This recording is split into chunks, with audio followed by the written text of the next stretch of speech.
Welcome back. I'm Shane and this is Relative Time, and today I have something a bit interesting for you. Now, if you go back through the channel, you'll probably see that I've looked at more dive watches than anything else. Yet field watches are by far still my favorite, and today we have a modern reinterpretation of a classic World War I trench watch, and that's with the Vario 1918 Trench. Now, this Kickstarter watch launches November 11th, and I think a lot of you are already familiar with Vario. They're based in Singapore, and I think they're more well known for their excellent line of straps. Ivan, who runs Vario, has given me a lot of straps to check out over the last few years, and many of them make it into other reviews, the most infamous of which is probably that wool one. But Vario has also released a few of their own watches, and one of them was one of my favorites from last year, and that's the Art Deco Empire watch. In doing the review, I got to spend a few weeks with one of their prototypes, and it was a watch that always stuck with me and one I thought about months later. So much so that I eventually wound up buying one. And with this, there is a good chance of history repeating itself. Now, once again, this is a prototype that I was lent. So not only is there a chance that some changes will be made to the final production model, but it's also been on a watch tour to other reviewers, so it may have a few scratches from its journey. Although before we really dive into the watch, we need a quick 60 seconds or less history lesson. Today, when we think of a field watch, we think of something like this. And this is the design that really rose to prominence during World War II. Yet the trench watch is a predecessor to those modern field watches. So, historically speaking, it's one of the first field watches, as well as one of the first wristwatches that were widely adopted by men. See, back before World War I, men predominantly carried pocket watches. Yet, trying to reach for a pocket watch while the shit is hitting the fan isn't exactly ideal in a combat situation. So the trench watch was really born from the necessities of war.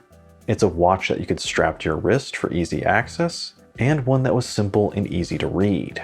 As such, they became a necessity for soldiers in the field, and when those men eventually came home, it became a necessity for everyday life. And those original trench watches are the inspiration behind Vario's 1918 line, which is actually going to incorporate two different watches. You have the 37mm trench watch we're going to look at today, and the larger three-handed 1918 Medic, which is going to be 40mm. Now, measuring the watch, I found it to be just under 37mm without the crown. And as the crown is at the 415-ish position here, it doesn't stick out any further than the side of the case. So the maximum width going across from the 9 to the 3 is still 37mm. Yet if you really want to be picky here and measure from like the 10 to the 4, it's actually 44mm with that crown. So any way you really look at it, it's a small classically sized watch. Now lug to lug is 44mm, and it's kind of hard to see with this bun strap on, but those are fixed wired lugs. So the good news is that they look great, and you never have to worry about a spring bar failing. Bad news is that most regular two-piece straps aren't going to fit this. Now the case is only 10mm thick, but it has a beautiful 2mm double-domed sapphire crystal. And that crystal has a nice curvature that perfectly complements the case. So when you put all of that together, you wind up with a watch that should easily fit anyone. It's more a matter of your own personal preference, and if you like a smaller, more classically sized watch on your wrist. Now, regardless what strap you wind up using with this, it is extremely comfortable. And it's also fairly lightweight at 65 grams with its stock bun strap. The wired lugs are a tad longer than maybe proportionally you would expect on a watch of this size, but I think that translates into a slightly larger presence, both visually and what you feel on the wrist. And I think that's especially true when you're wearing it on this bun strap. At first glance, the case seems rather simple, just a rounded frame containing the dial. Yet there's a bit more to it than that. The overall finish is great for the price, and just really smooth to the touch with a satin-like brushed finish. And that finish extends from the case back all the way up to the clean polished bezel.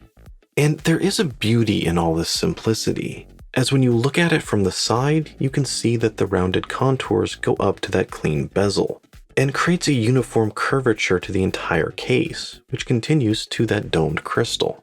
It's really a clean and beautiful design, and one that I think is further complemented by the polished bezel, which really highlights the enamel dial underneath it. Now, keeping with the vintage theme, not only do you have wired lugs, but also an onion-shaped crown that sits at that 415-ish position. The crown is a little small, and it really is tucked up in there. So getting an initial grip on it can be a little bit more difficult, but once it's out, it's pretty easy to use. Now, the crown is not only signed with the Vario V logo, but it's also screwed down, and that helps the trench maintain 100 meters of water resistance, which is really more than I can say for my Hamilton Khaki King. No matter how much I love my Khaki King and Hamiltons in general, this is kind of an area they skimp out on. But back to the trench, and let's move to the rear. Here we have a bit of a break in tradition by having an exhibition case back. Traditionally, you would have more of a closed case back, but here I do like being able to see the movement. And if nothing else, I think exhibition case backs show a little bit less wear over time compared to a closed one. But if you'd rather keep with tradition, I think there is going to be a closed case back option, and one that you can actually engrave. But let's move on to the dial. Now, I'm not sure how many colorways are going to be available with this, but currently there are 6 different ones shown on Vario's site, with this one being the white dial and white Lume version, which is kind of obvious as it's the only one with a red 12. The basic design is going to be the same with all of them. You have a matte enamel dial where nothing is applied, just a rather thick application of paint, but enough to give you a small sense of depth. At the far edge, you have a train track chapter ring, followed by Arabic numerals. The numerals have a thin black outline, and then that's filled with white Lume on this colorway. And there is a little bit of a color difference between the indices and the dial that acts as a backdrop. The indices have more of an off-white or eggshell coloring to them, which adds a bit of contrast to the design to help them stand out. Now, just above the 6, you have a slightly sunken sub-second hand. The base of that is a matching white to the dial, and it also has a detailed train track chapter ring running around it. Now, completing the entire vintage look, you do have a set of cathedral hands. Some people love them, and some people would rather have sword. Personally, I like them, and if you're an alpinist fan, I think you'll like them as well. The hands really look fantastic here. They're perfect length, and I really love the nice sharp point to the minute hand. In fact, I have to say that these look really good in macro, as well as the rest of the dial. There's something going on here near the 8, but otherwise I think the execution is quite good, and especially so for a sub $300 watch. Overall, it's a very simple, clean, and effective design, and that's exactly what it's supposed to be. The Trench watch has a different feel than a modern field watch. Maybe it's a little more classic, or maybe a little bit more of an elegant design. Yet I think it still carries the same key elements that people love about field watches. It's a watch that doesn't overly complicate things, and one that favors function over form. Especially this version with its black and white color scheme. You can't get much more contrast than that. Yet it's not completely devoid of flash, and still looks good enough to be used in most situations. It may not be a one-watch solution type watch, but it's definitely one you would want to wear as a daily driver. However, the Trench watch is not perfect, and I do have a few nitpicks here.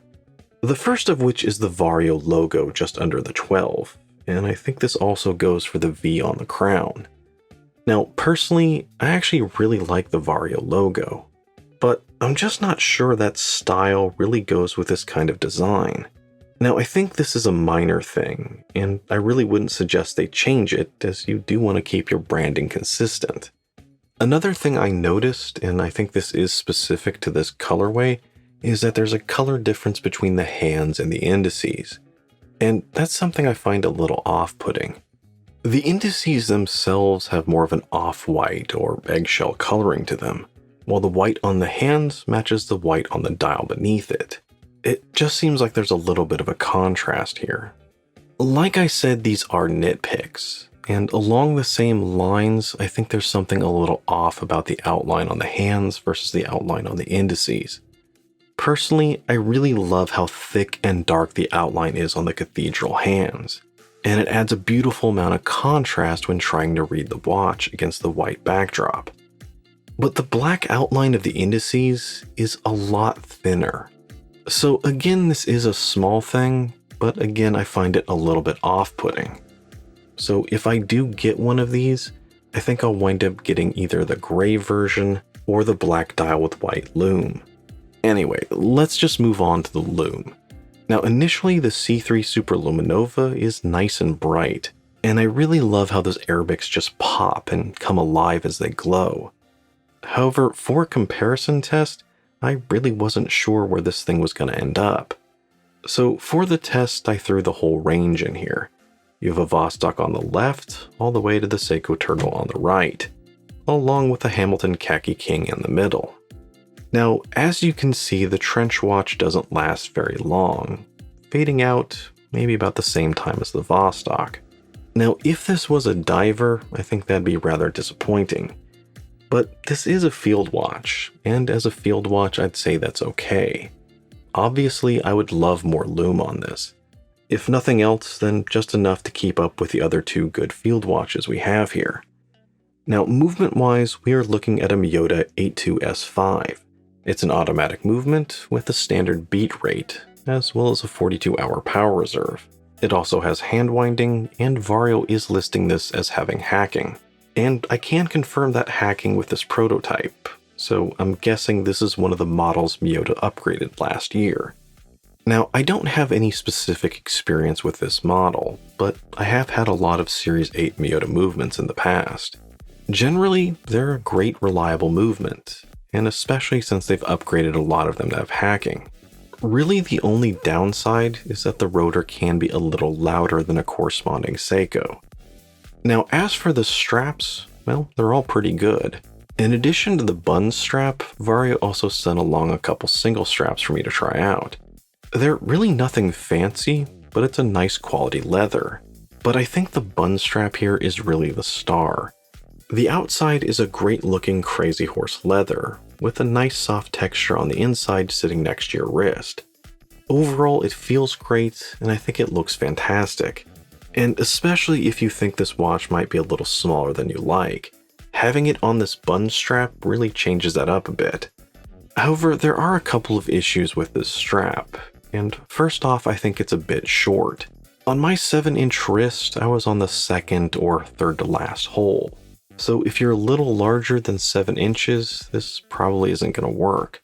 Although one other option is that you can remove the middle bun section and then just sort of use this as a two-piece.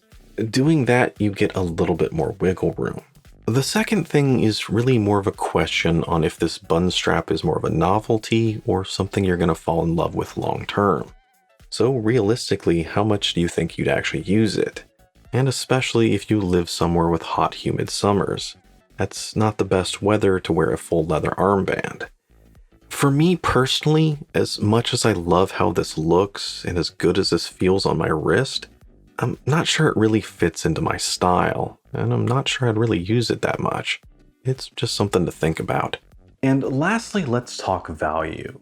Now, I think the full retail price later on is going to be $368, but I believe Kickstarter pricing is starting at $250, and overall I think that's pretty good. If you're looking more for a classically styled field watch of a similar size, there are two different directions I can point you towards, and this Vario sits directly in the middle. On the lower end, we have the classic Seiko SNK watches, and on the other side, you'll find a number of Hamilton Khaki models for a bit more. But if you're looking for something exactly like the Trench, not a lot immediately comes to mind.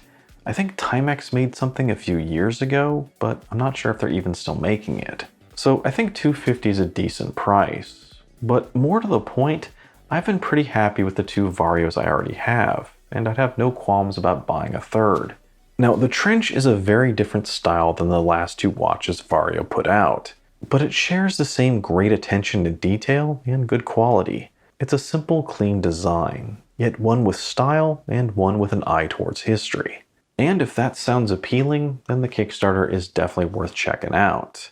But in the meantime, let me know what you think about the Vario Trench down below. Or if you can think of another affordable trench watch, I'd really love to know. And as always, if you enjoyed the video, don't forget to like, comment, and subscribe. Thanks for joining me.